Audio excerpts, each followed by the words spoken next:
نبی کریم صلی اللہ علیہ وسلم سوئے یہاں تک کہ آپ خراٹے لینے لگے، پھر آپ نے نماز پڑھی، اور کبھی راوی نے یوں کہا کہ آپ صلی اللہ علیہ وسلم لیٹ گئے پھر خراٹے لینے لگے، پھر آپ صلی اللہ علیہ وسلم کھڑے ہوئے، اس کے بعد نماز پڑھی۔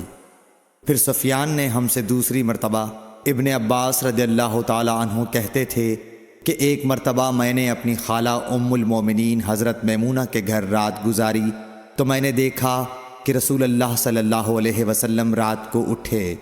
جب تھوڑی رات باقی رہ گئی تو آپ صلی اللہ علیہ وسلم نے اٹھ کر ایک لٹکے ہوئے مشکیزے سے ہلکا سا وضو کیا۔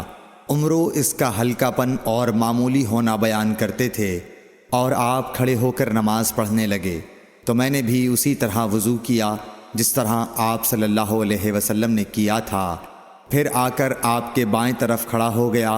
اور کبھی سفیان نے ان یسارہ کے بجائے ان شمالہ کا لفظ کہا، مطلب دونوں کا ایک ہی ہے۔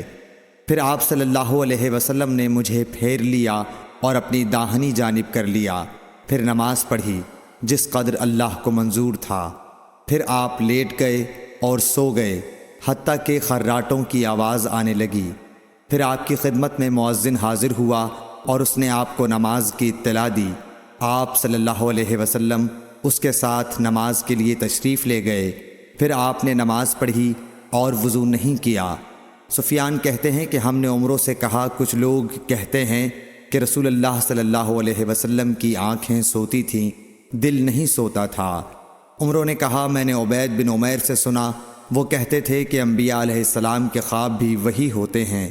پھر قرآن کی یہ آیت پڑھی، میں خواب میں دیکھتا ہوں کہ میں تجھے ذبح کر رہا ہوں۔